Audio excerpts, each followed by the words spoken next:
Kenapa harus makanan? Karena saya berpikir bahwa setiap hari orang butuh makan. Jajan ya, cuman yang utama kan makanan pokok yang sehari-hari itu. Itu yang saya lirik bahwa itu bisa, dan banyak orang sibuk, nggak kok bermasak itu. Akhirnya saya mencoba membantu mungkin dengan kebiasaan kita memasak, kita menawarkan jasa kita. Banyak yang pernah kita coba, kayak donat itu juga pernah kita perbesar.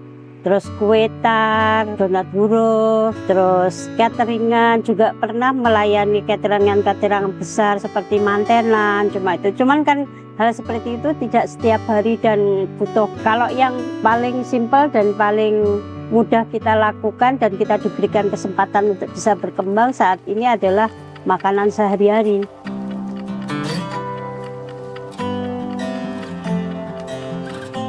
Saya Suciati, owner Bintang Catering yang beralamat di Jalan Riau Barat, nomor 59, Sanan Wetan, Kota Blitar. Jatuh bangunnya orang usaha memang banyak sekali. Yang pernah kita alami kalau kita kumpulkan dalam satu album, satu buku mungkin nggak cukup. Jadi kalau jatuh bangunnya ya harus tahu mana yang dicari oleh konsumen kita. Praktis, cocok di lidah, harga juga terjangkau. Saya pikir itu aja simpelnya. Kalau kesulitannya adalah makanan sehari-hari seperti ini memang banyak tenaga. Tenaga yang kita butuhkan itu banyak. Jadi kita harus pandai-pandai mengatur keuangan kita, termasuk untuk tenaga kerja, termasuk untuk perubahan harga. Kalau ada kenaikan harga itu harus menghitung lagi, karena menaikkan harga makanan pokok yang sudah menjadi konsumsi pelanggan itu tidak mudah. Jadi menjaga pasar supaya stabil itu juga hal yang cukup rumit, saya kira itu. Tapi kalau kita sudah berhati-hati, punya hitungan yang, ya istilahnya kalau kita punya hitungan yang sudah menjadi patokan, mungkin itu ya membantulah. Kalau rugi sih jika ada kesalahan dalam hal mungkin ada kelupaan atau kelalaian. Terus selama ini ya yang saya alami itu misalnya kita lupa, misalnya harus perawatannya itu harus begini, terus ada karyawan yang sudah kita training tapi lupa, itu bisa mengalami kerugian. Misalnya harus masuk freezer kok lupa, sampai sekian jam lupa nggak dimasukkan, nah itu bisa rusak. Jadi menjaga kesegaran, kefreshan bahan makanan itu harus menjadi keterampilan atau penguasaan ilmu sendiri. Jadi mana yang harus masuk freezer, mana yang harus masuk kulkas, mana yang harus nggak boleh dimasukkan. Nah itu juga contohnya kayak kemangi itu kalau dimasukkan kulkas malah rusak.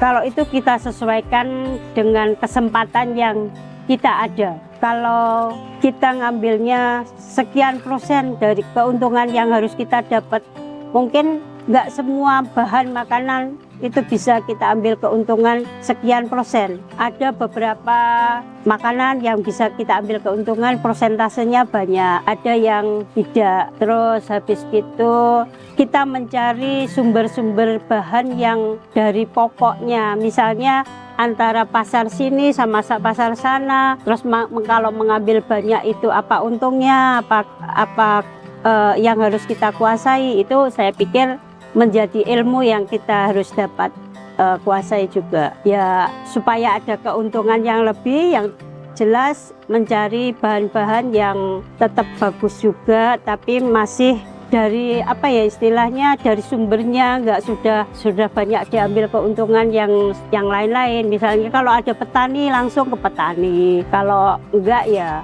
kalau harus ke situ ya ngecer, nggak masalah. Yang jelas kita masih bisa jualan gitu aja. Kalau makanan seperti ini, kalau di antara bulan-bulan yang ada ya bulan puasa pasti menjadi harapan kita akan lebih banyak daripada hari-hari biasa, itu bulan puasa. Kalau untuk makanan sehari-hari ya setiap hari pun hampir persentase income kita hampir sama, kurang lebih seperti itu. Ya peningkatan ada. Kalau bersaing dengan yang lain, saya kira kita kalau mau bersaing ya harus tahu lawannya. Jadi yang di luar itu seperti apa sih? Jadi kita bisa menyaingi dengan cara apa ya? Kita harus belajar di luar kita. Maksudnya seperti apa mereka, harganya seperti apa, kualitasnya seperti apa. Terus tetap yang dicari oleh konsumen itu seperti apa. Kalau masalah bagaimana anak muda harus menuju suksesnya, saya kira adalah kuncinya sregep, semangat, pekerja keras, terus banyak belajar, tidak sombong, terus habis itu ya itu banyak belajar itu.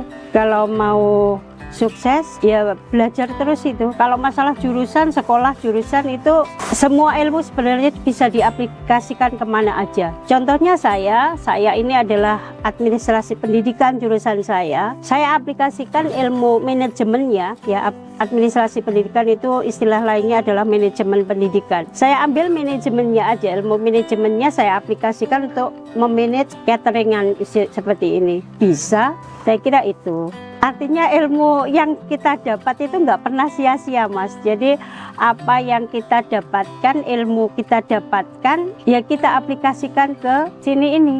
Bagaimana cara mengatur orang, bagaimana cara bicara kita dengan orang, bagaimana kita mengatur keuangan. Seperti itu semua bisa dipelajari. Dan kalau dulu pun belum ada internet di zaman saya, sekarang sudah ada internet, ya harus belajar. Dan seperti itu maksudnya juga kita nggak bosan untuk atau nggak takut mempelajari ilmu yang baru juga, menerima inovasi seperti itu. Kalau ritual khusus sih nggak, ya banyak berdoa, kita nggak sombong, banyak bersyukur dan mengaplikasikan rasa syukur itulah yang harusnya kita selalu introspeksi, apakah saya itu sudah bersyukur atau belum, apa yang kita lakukan rasa syukur itu apa. Jadi kalau kita yakin bahwa kalau kita banyak bersyukur itu akan ditambah nikmatnya oleh Allah. Jadi kita banyak-banyak aja bersyukur. Jadi kalau rasa syukur itu bisa mudah dengan kita lakukan itu dengan cara banyak melihat orang-orang di sekitar kita. Kalau kita istilahnya nggak terus piye yo carane ndek mobil, piye yo carane ndek tempat usaha yang itu untuk istilahnya memberikan motivasi supaya kita bisa lebih giat lagi. Tapi kalau rasa syukur, alhamdulillah kita sudah mencapai titik ini. Rasa syukur kita apa? Kepada orang-orang yang membantu kita di sekitar kita. Jadi apa yang kita rasakan membuat kita bahagia, rasanya ingin ya kata lainnya berbagilah kebahagiaan itu kepada orang-orang di sekitar kita. Itu saya kira. Mungkin terima kasih atas kesempatan dan semoga banyak yang menonton dari tayangan YouTube ini. Jangan lupa penasaran ingin mencoba dan mencoba mungkin tidak hanya 1 kali, mungkin 2 kali, 3 kali dan seterusnya menjadi pelanggan kita. Untuk alamatnya saya ulangi, Jalan Riau Barat nomor 59, Kanan Wetan, Blitar. Saya kira itu aja. Terima kasih. Wassalamualaikum warahmatullahi wabarakatuh.